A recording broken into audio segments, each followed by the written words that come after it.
Dr. Gloria here, and today we are going to talk about the states of matter. So, what are the 3 states of matter? Well, I've got my bowl of trusty liquid. All right, and then we have a solid. So, what is this? It is ice. Now, this ice is a solid form of this liquid. Now, what is the 3rd form of matter? So we've got our liquid, we've got our solid. Do you know what the 3rd form of matter is? Anybody? Anybody? Let's check it out. Whoa. So I've got to get my safety goggles out for this because this could be dangerous. All right. Okay, so we've got our liquid, we've got our solid, and then this is called dry ice. Do you know what state of matter this is? This is called gas.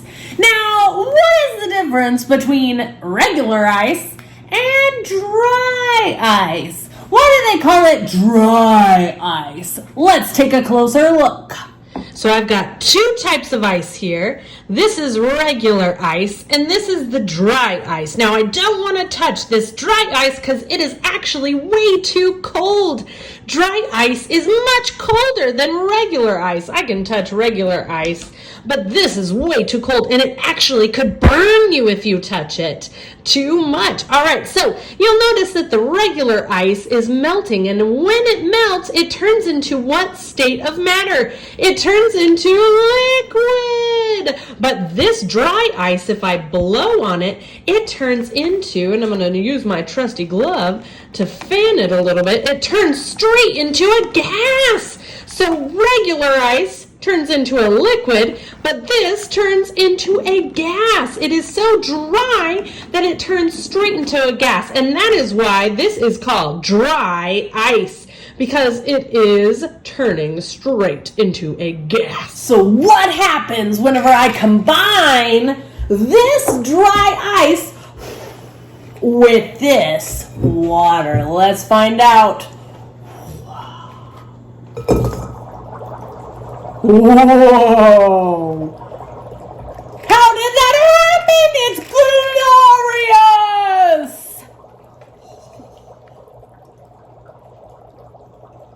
glorious! Dr. Gloria, how did that work? Okay, so get this. So solid dry ice is actually not water. It's actually carbon dioxide, right? The thing that we breathe out. Right? Okay. So whenever you have solid carbon dioxide and you mix it with water, basically it forms a cloud, like you see in the sky, okay? And so when you mix it at room temperature water and you have that pressure from those water droplets, basically it becomes a cloud. Isn't that crazy? So it forms gas immediately. Isn't that just, whoa, it's glorious.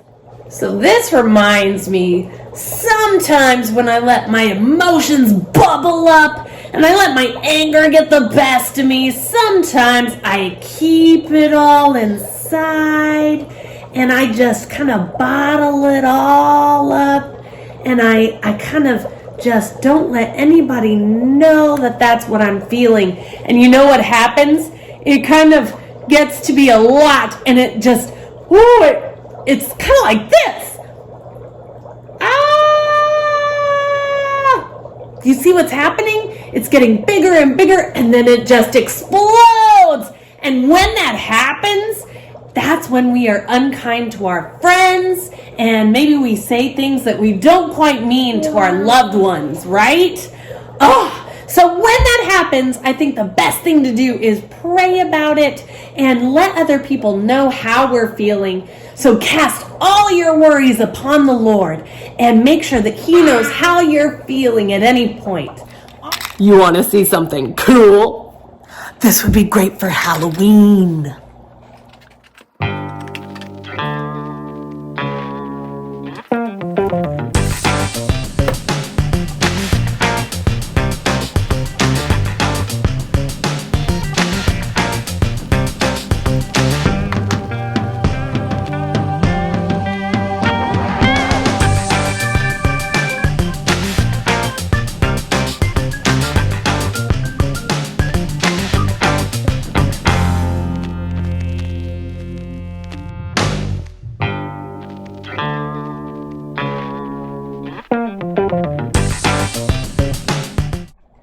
have a great night at VBS. It's glorious